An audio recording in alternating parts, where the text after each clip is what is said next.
आज जब वैश्विक परिस्थितियों में आर्थिक स्वार्थ दिनों दिन बढ़ रहा है, तब समय की मांग है कि हम उन संकटों के रोते बैठने की जरूरत नहीं है। हिम्मत के साथ हम अपनी लकीर को लंबी करें। और मैं 25 साल के शासन के अनुभव से कह सकता हूं, अगर ये रास्ता हमने चुन लिया, हर किसी ने चुन लिया, तो फिर कोई स्वार्थ हमें अपनी चंगुल में नहीं फंसा सकता है। मेरे प्यारे देशवासियों, बीता दशक रिफॉर्म, परफॉर्म, ट्रांसफॉर्म कर रहा है, लेकिन अब हमें और नई ताकत से जुड़ना है। पिछले दिनों हमने कई रिफॉर्म्स किए, एफडीआई हो, इंश्योरेंस कंपनी की बात हो, विश्व की यूनिवर्सिटीज को भारत के अंदर स्थान देने की बात हो, कई रिफॉर्म्स किए हैं। 40,000 से ज्यादा अनावश्यक कंप्लायंसेस को हमने खत्म किया है।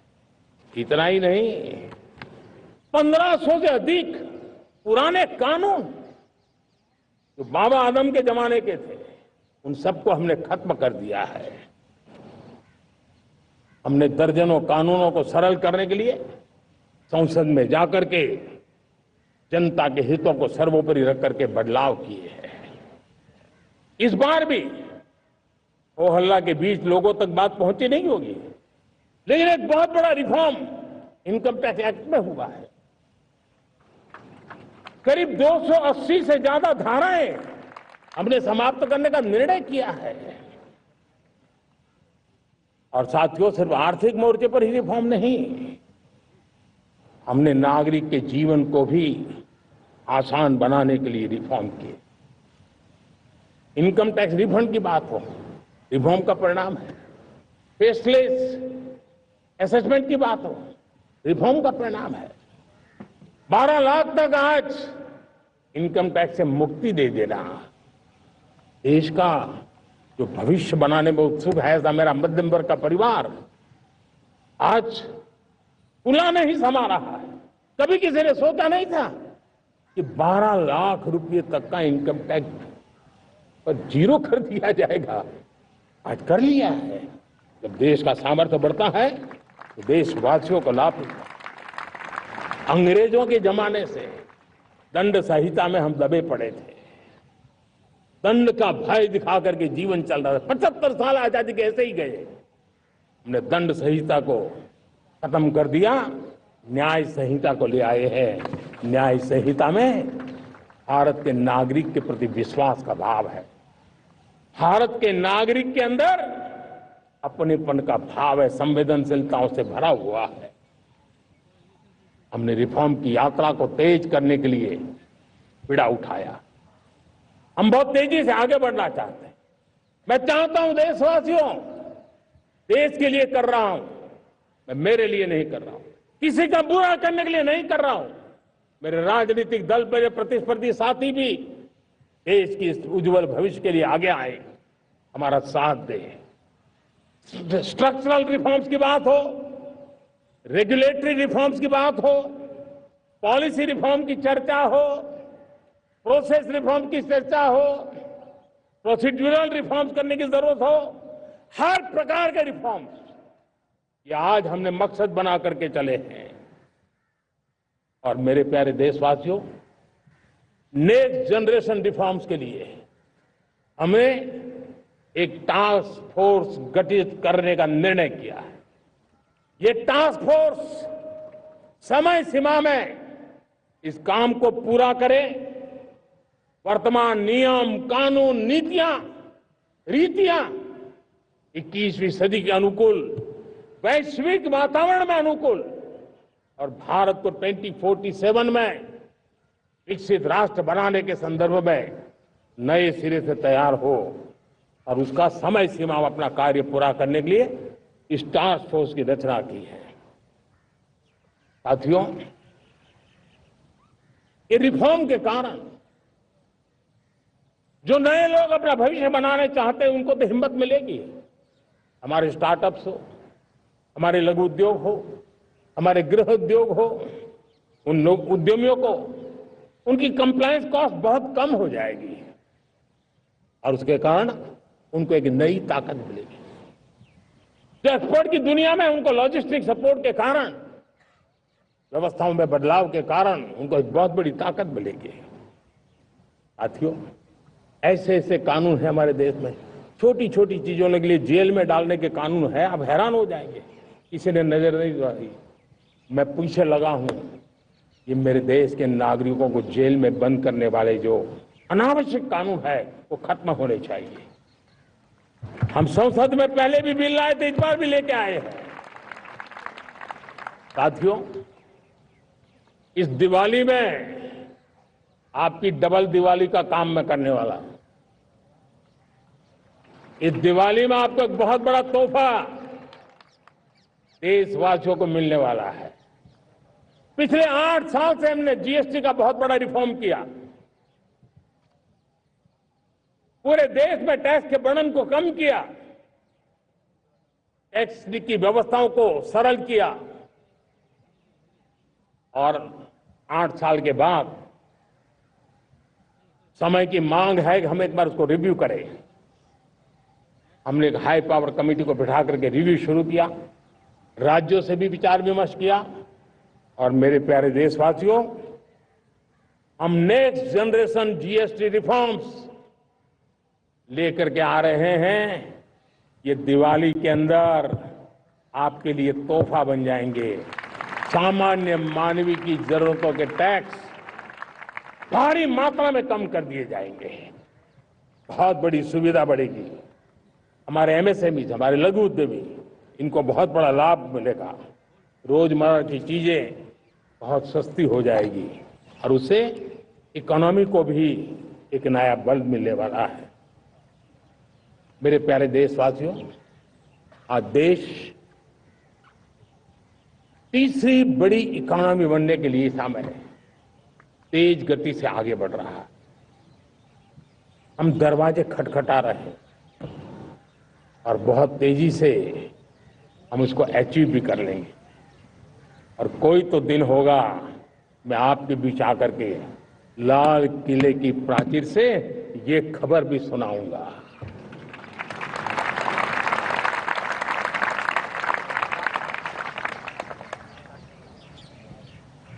आज भारत की अर्थव्यवस्था और आर्थिक स्थिति को लेकर पूरी दुनिया आश्वस्त है। इतनी अस्थिरता के बीच आशा की किरण बना हुआ है भारत का फाइनेंशियल डिसिप्लिन, भारत की फाइनेंस की ऊर्जा। संकट के घेरे में जब अर्थव्यवस्था पड़ी हुई है, तब भारत ही उसे बाहर निकलेगा, ये भरोसा दुनिया में पनपा है। आज इन्फ्लेशन कंट्रोल में है, फॉरेन एक्सचेंज रिजर्व हमारे बहुत मजबूत है, हमारे मैक्रो इकोनॉमिक इंडिकेटर्स बहुत मजबूत है। ग्लोबल रेटिंग एजेंसी भी लगातार भारत की सराहना करती हैं, भारत की अर्थव्यवस्था पर ज्यादा से ज्यादा विश्वास व्यक्त कर रही है। ये बढ़ती हुई अर्थव्यवस्था का लाभ मेरे देश के गरीबों को मिले, मेरे देश के किसानों को मिले, मेरे देश की नारी शक्ति को मिले, मेरे देश के मध्यम वर्ग को मिले, मेरे देश की विकास धारा को ताकत देने वाला बने। उस दिशा में हम नए नए प्रयास करें। आज युवाओं के लिए नए नए सेक्टर में हमारे नौजवानों के लिए अवसर बन रहे हैं। स्किल डेवलपमेंट, स्वरोजगार, बड़ी बड़ी कंपनियों में इंटर्नशिप, इस पर एक बहुत बड़े स्तर पर अभियान चल रहा है। और इसलिए देश के नौजवानों, आज मैं आपके लिए भी एक खुश खबर लेकर के आया, मेरे देश के नौजवानों के लिए आया। आज 15 अगस्त है। आज 15 अगस्त के ही दिन मेरे देश के युवाओं के लिए 1 लाख करोड़ रुपए की योजना हम चालू कर रहे हैं, लागू कर रहे हैं। आज से प्रधानमंत्री विकसित भारत रोजगार योजना आज ही 15 अगस्त को लागू हो रही है। ये आपके लिए बहुत खुशखबरी है। इस योजना के तहत निजी क्षेत्र में पहली नौकरी पाने वाले नौजवान को, बेटे बेटी को 15,000 रुपया सरकार की तरफ से दिए जाएंगे। कंपनियों को भी नए रोजगार देने के अवसर जो भी ज्यादा जुटाएगा, उनको भी प्रोत्साहन राशि दी जाएगी। प्रधानमंत्री विकसित भारत रोजगार योजना करीब करीब 3.5 करोड़ नौजवानों को रोजगार के नए अवसर बनाएगी। मैं सभी नौजवानों को इसके लिए बहुत बहुत बधाई देता हूं। मेरे प्यारे देशवासियों, आज भारत में नारी शक्ति का लोहा हर कोई मानने लगा। बढ़ती इकोनॉमी की लाभार्थी हमारी नारी है, लेकिन बढ़ती इकोनॉमी को गति देने में भी हमारी नारी का बहुत बड़ा योगदान भी, हमारी मातृशक्ति का योगदान है, हमारी स्त्री शक्ति का योगदान है। स्टार्टअप से लेकर स्पेस सेक्टर तक हमारी बेटियां छाई हुई हैं, खेल के मैदान में छाई हुई हैं, फौज में चमक रही है। आज गर्व के साथ नारी कंधे से कंधा मिलाकर के देश की विकास यात्रा में भागीदार हो रही। देश गर्व से भर गया जब एनडीए की विमेन कैडेट्स, उनका पहला पास आउट हुआ था। पूरा देश गर्व से भर गया था। सारे टीवी चैनल उसी के पीछे लगे हुए थे। कितने बड़े गौरव की पल थी। Self help group, 10 crore self help group की बहनें क्या कमाल कर रही है। नमो ड्रोन दीदी नारी शक्ति की एक नई पहचान बनी। गांव में मुझे एक बहन मिली, वो कहती मुझे अब तो गांव वाले पायलट कह करके बुलाते हैं। बड़े गर्व से कह रही थी। ज्यादा पढ़ी लिखी नहीं थी, लेकिन उसका रतबा पैदा हुआ है। साथियों, हमने 3 करोड़ महिलाओं को लखपति दीदी बनाने का संकल्प लिया था। 3 करोड़। और मुझे आज संतोष है कि हम तेज गति से काम कर रहे हैं। समय से पहले 3 करोड़ का लक्ष्य पार कर लेंगे। और आज मैं खुशी से देश को बताना चाहता हूं कि मेरे नारी शक्ति का सामर्थ्य देखिए। देखते ही देखते 2 करोड़ महिलाएं लखपति दीदी बन चुकी है। आज कुछ लखपति दीदी हमारे सामने बैठी है। ये है मेरे सामर्थ्य। और मेरा विश्वास है दोस्तों, भारत की विकास यात्रा में उनकी भागीदारी बढ़ने वाली।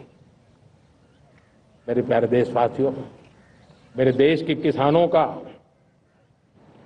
भारत की अर्थव्यवस्था में बहुत बड़ा योगदान है।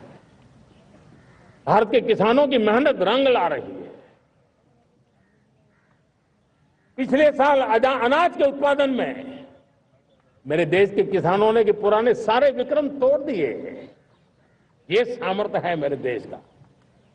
उतनी ही जमीन, लेकिन व्यवस्थाएं बदली, पानी पहुंचने लगा, अच्छे सीड्स मिलने लगे, किसानों को अच्छी सुविधाएं मिलने लगी, तो वो अपना सामर्थ्य देश के लिए बढ़ा रहा। आज भारत दूध, दाल, जूट जैसे उत्पादन में नंबर 1 है दुनिया में। आज दुनिया का दूसरा सबसे बड़ा फिश प्रोड्यूसर, मेरे मछुआरा भाई बहनों की ताकत देखिए, फिश प्रोड्यूसर में दुनिया में हम दूसरे नंबर पर पहुंच चुके हैं।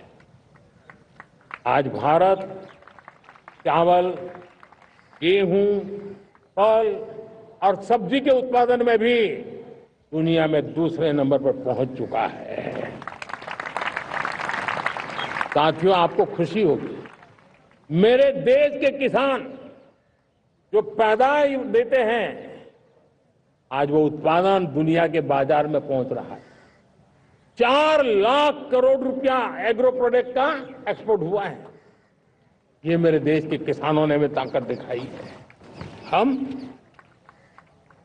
छोटे किसान हो, पशुपालक हो, मछुआरे हो, देश के विकास की अनेक योजनाओं का लाभ आज हम उन तक पहुंचा रहे हैं।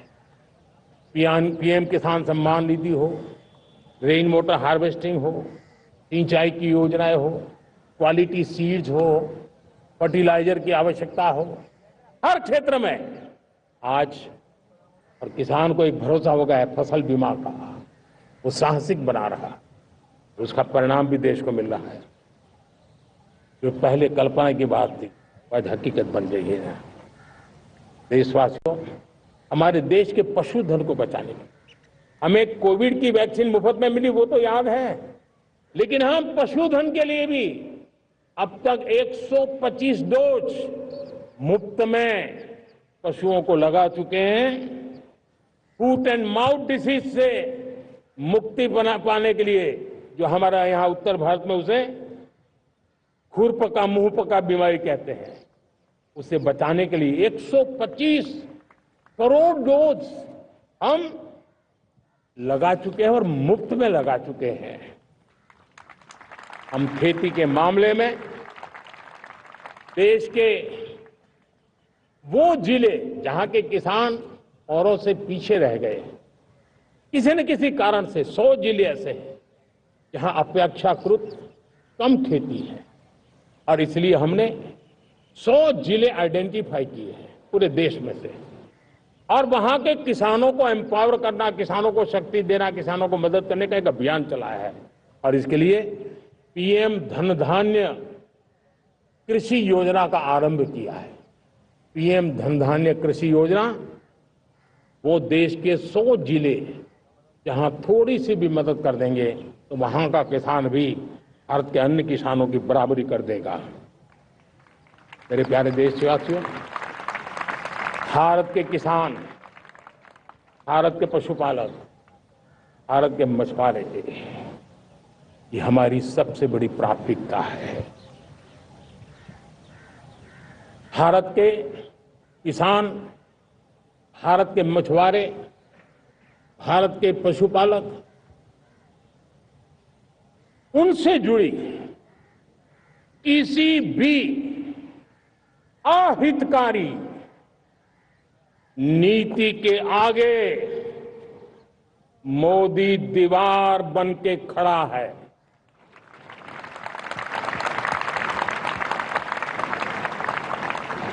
भारत अपने किसानों, अपने पशुपालकों, अपने मछुआरों के संबंध में कभी भी कोई समझौता नहीं स्वीकार करेगा।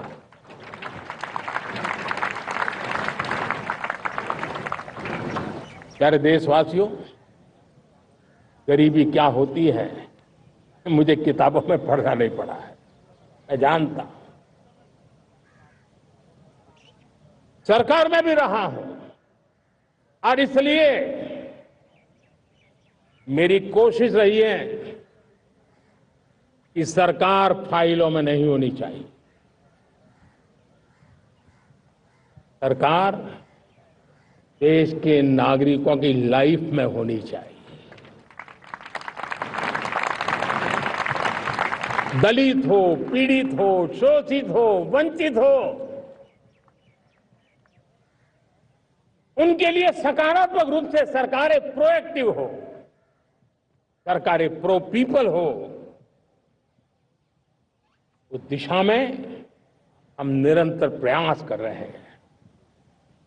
समाज के हर जरूरत व्यक्ति के लिए कुछ लोगों को लगता है कि सरकार की योजनाएं पहले भी आती, जी नहीं, हम सरकार की योजनाओं को जमीन पर उतार रहे हैं, सैचुरेशन पर बल देते हैं और सामाजिक न्याय का अगर कोई सच्चा सा सच्चा एजुकेशन है तो सैचुरेशन में है, जिसमें कोई हकदार छूटे नहीं, हकदार के घर तक सरकार जाए और उसे अपना हक की चीजें मिले, उसके लिए हम काम कर रहे हैं।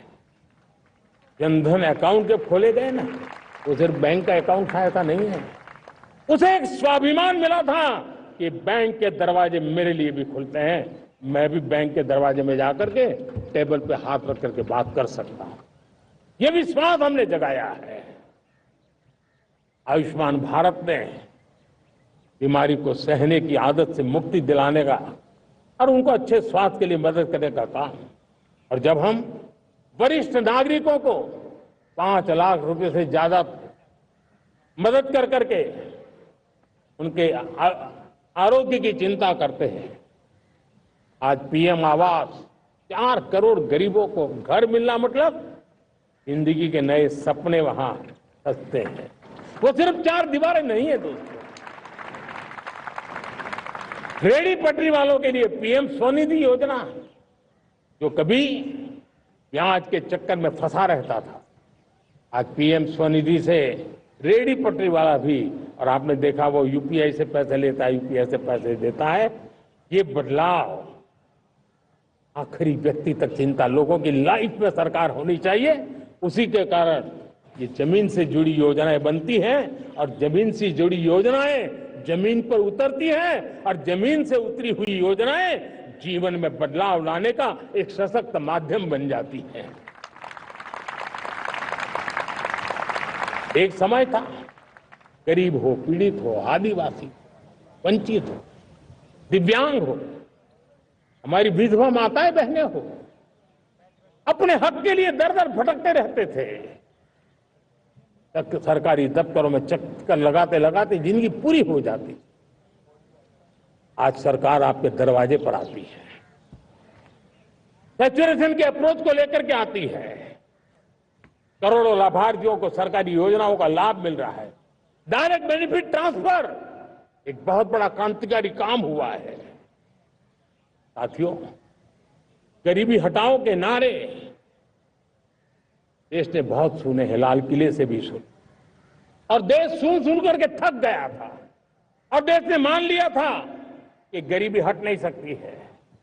लेकिन जब हम योजनाओं को गरीब के घर तक ले जाते हैं, विश्वास को गरीब के मन में हम पैदा करते हैं, तब मेरे देश के 25 करोड़ गरीब गरीबी को परास्त कर करके, गरीबी से बाहर निकल करके एक नया इतिहास बनाते हैं। आज 10 करोड़ गरीब और 10 वर्ष में 25 करोड़ से ज्यादा गरीब गरीबी को परास्त कर करके गरीबी से बाहर निकले हैं और एक न्यू मिडिल क्लास तैयार हुआ है।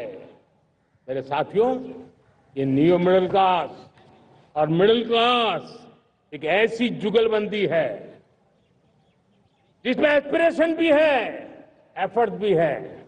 वो देश को आगे बढ़ाने के लिए बहुत बड़ा सामर्थ्य बनने वाली है। मेरे प्यारे देशवासियों, बहुत ही निकट भविष्य में